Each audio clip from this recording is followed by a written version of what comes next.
Nordic death metal icons In Flames are about to release their new album Foregone on the 10th of February.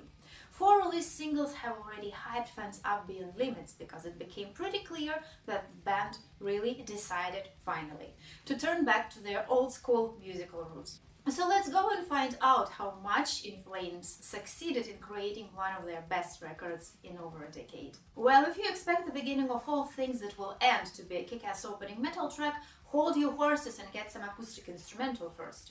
The ass-kicking starts from the second song, The State of Slow Decay, where harsh riffs, aggressive drumline and those signature extreme vocals make that sweet impression that this record was created something like 20 years ago. And only the lushness of the sound, obviously created with first-rate modern production, imply that we are actually in 2023 hearing this.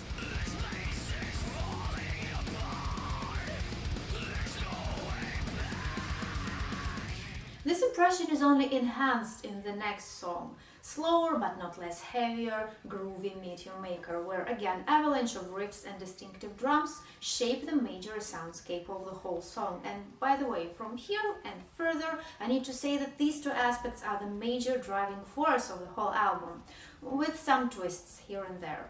Guitar melodies, of course, also play the vital role on Foregone, and by the way, this is the first album recorded with Chris Broderick as the official band member, so be prepared for some great solos, guys.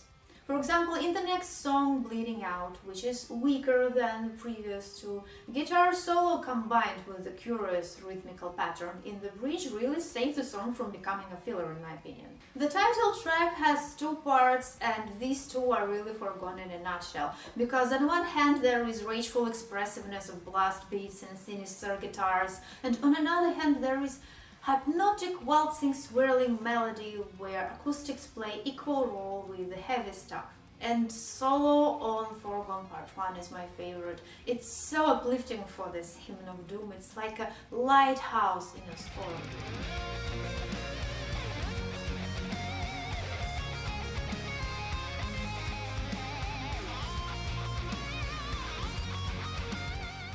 Melancholic acoustic guitars follow us to the next song, Pure Light of Mind.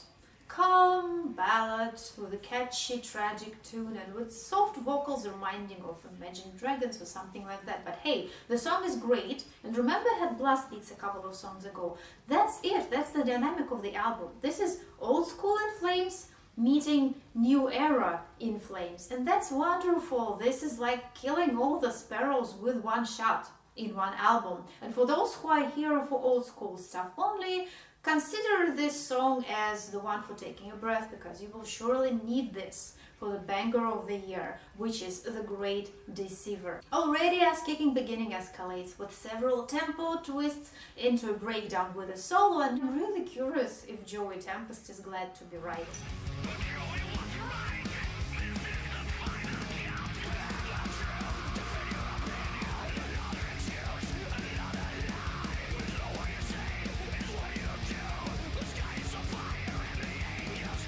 The topic of gloomy fatalism started in Great Deceiver is continued in the next one, Evil Marching in the Dark. I was really captivated by its mechanical rhythm, and it really produced the impression of working of a soulless machine. And the nominee for the most intriguing song title goes to A Dialogue in B-flat minor. A Dialogue starts with a scream and measured riffs plus drums rhythmical pattern that rapidly grows into a full-volumed and very atmospheric song where the balance of clean and extreme vocals really produces the impression of some split personality dialogue, you know? Dialogue that is interrupted by the great guitar solo, by the way. A couple of words about lyrics of Foregone. As we all know, In Flames have never been about unicorns and cotton candies. It's always diving into the abyss of desperation. It's always the journey towards the darkest parts of humans' mind and soul, and Foregone is not the exception. It's one of the finest representatives here. But what I noticed about the lyrics is how hard and complicated topics are delivered with a very simple and understandable language. It's marvelous because it really makes each and every song very relatable for a listener. In Groovy Cynosure, the bass line guides us through the whole song, and the contrast between relatively calm verse and rainstorm-like chorus really makes the song even more emotional. And then comes the stringy and heavy closing act and the transmission. The song ended, to my impression, all of a sudden without any outro and with quite depressive lines, and it all was very bitter, but only until I realized I could now start listening to the album over again. And my final lines for this review will be the following. Year 2023 has just started, and In Flames have already released one of the best records of this year, in my opinion. You can share your opinion about the album in the comment section, don't even hesitate. Thanks for watching, bye bye.